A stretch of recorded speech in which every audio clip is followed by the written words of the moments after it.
Summer seems to be packed with reasons to celebrate. Between holidays, birthdays, graduation, and backyard get-togethers, and I wanted to find a cupcake recipe that could work for just about any occasion. That's when I came across these Funfetti Fireworks Cupcakes. Now, I know they are decorated for the 4th of July, but with a different sprinkle mix and a different cupcake liner, they could easily fit whatever celebration comes next. This is my sweet mess, and welcome to my kitchen, where every week I make a mess trying new recipes in the pursuit of something sweet. I am going to attempt to make these cupcakes from scratch, just for fun and because I have a little bit extra time today. But if you wanted to use a yellow cake mix or a white cake mix and just add sprinkles to the batter and get that Funfetti style cupcake look, that is such an easy shortcut, and honestly, on any given day, I would be right there with you. The original recipe suggests using a hand mixer or a stand mixer to cream together the melted butter and the sugar, but I'm just gonna use my muscles and pure willpower, and I think it should be fine.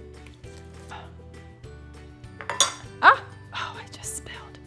Come on, man. I love trying new recipes.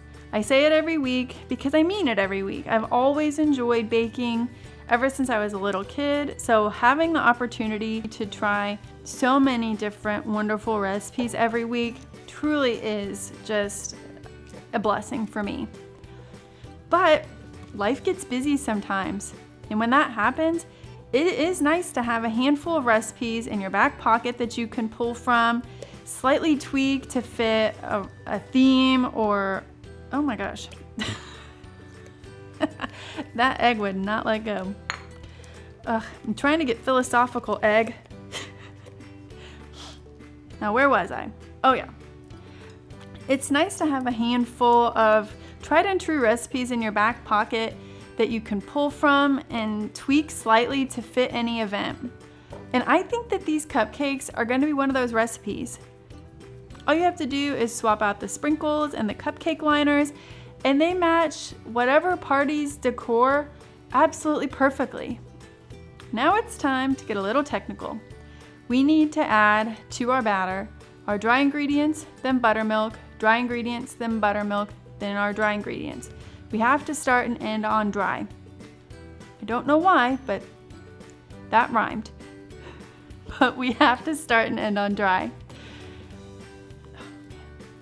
I think that was too much already. Come on, we got this, right? All right, so there's dry. And as I was reminded again from the dirt cake cup recipe, don't forget to scrape the bottom and the sides of the bowl. Oh, gosh darn it. I knew I went too heavy-handed on the first one, the first dry pour. Now it's the fun part to make this funfetti-ish. I have here red, white, and blue sprinkles. If you just have blue and red sprinkles, use what you got. Oops.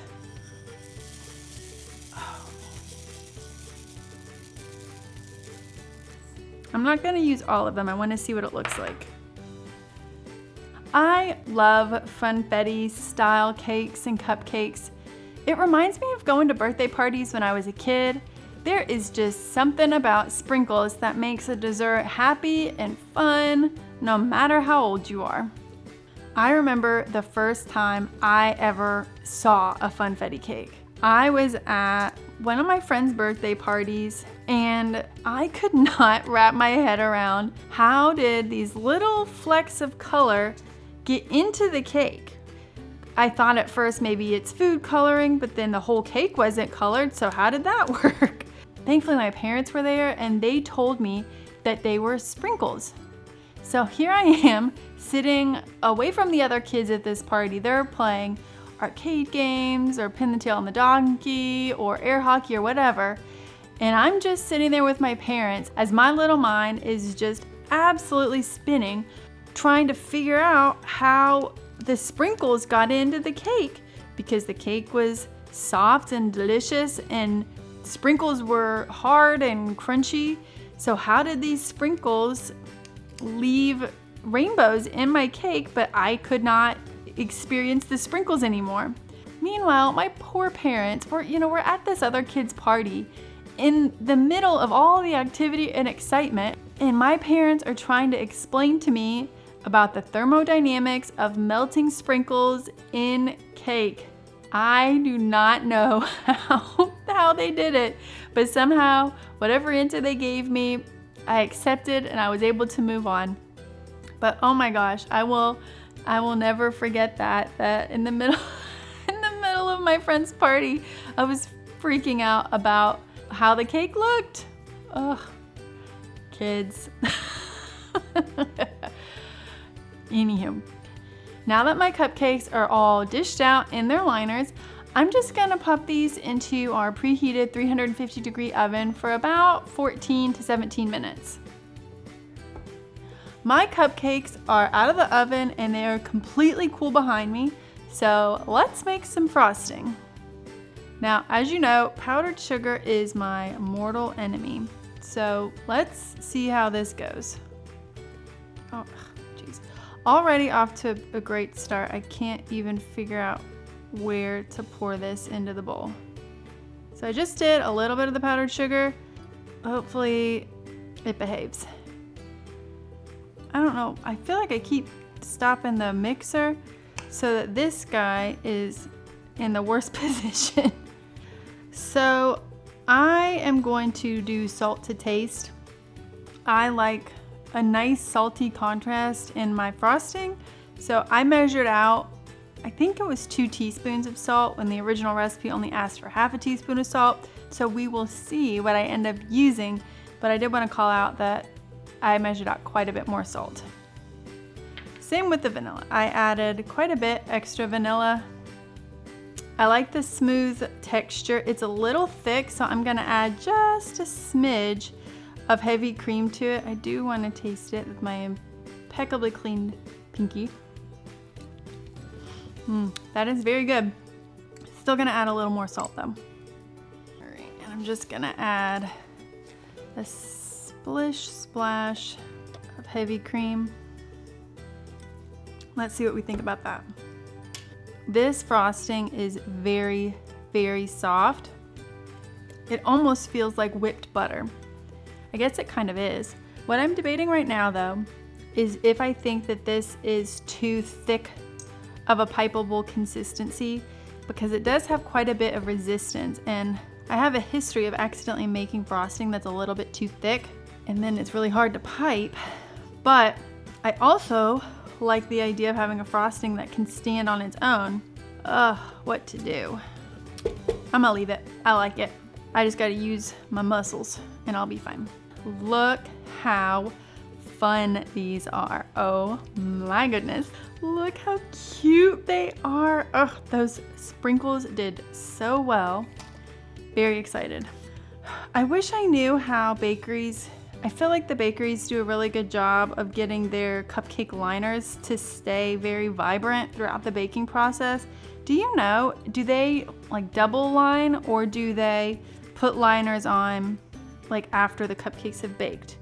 I have so many questions regarding cupcake liners and professional bakers, because I always feel like the colorful cupcake liners that they use stay vibrant even after the baking process, and I want to know how they do that. Is it like a brand? Is there a secret brand? Ruh-roh. Okay, we're gonna be very careful. Like putting a sleeping bag back in the case. Ooh, get in there. Come on, frosting. Oh, sorry. Oh my goodness. Yeah, I think I'm right on with trying to get a sleeping bag back in the case. Or an air mattress. Ugh, have you ever tried to put an air mattress away? Yipes. Ah! Whew. I have 10 cupcakes left and this is getting very sticky.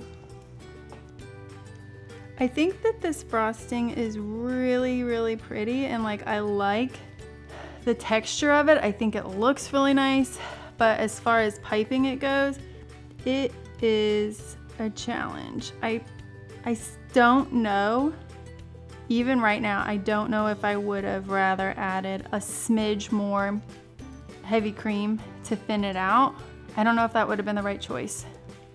I'm sure flavor-wise, it's gonna be wonderful, but as far as like, oh gosh, as far as the experience of piping the frosting, it's a little tough. Speaking of challenging, this frosting is thick. So be patient when you're piping the cupcakes, but I have a feeling it's gonna all be worth it in the end. While this frosting is still wet, some sprinkles just for decoration. Now normally I would have parchment paper under here just to help catch all the extra sprinkles, but I'm trying to be careful about my sprinkle distribution here, so I think I should be okay. And see, this part with the sprinkles is, how many times can I say sprinkles? Jeez. I like a lot of sprinkles. I am heavy-handed with my sprinkles and I make no apologies for it, except for the floor, because I'm definitely spilling sprinkles everywhere. Ta-da! Oh, these look so good. Oh my gosh. Can you believe how pretty these are? Oh, they look so fun and festive. Now it's time to answer the question, does this recipe earn a spot in my rotation? If you remember at the beginning, I said I was looking for a reliable recipe for summer celebrations that I could easily customize. These look really cute, so they are passing the visual test. Now it is time to see if they pass the taste test. Wow, that is so light and slightly sweet.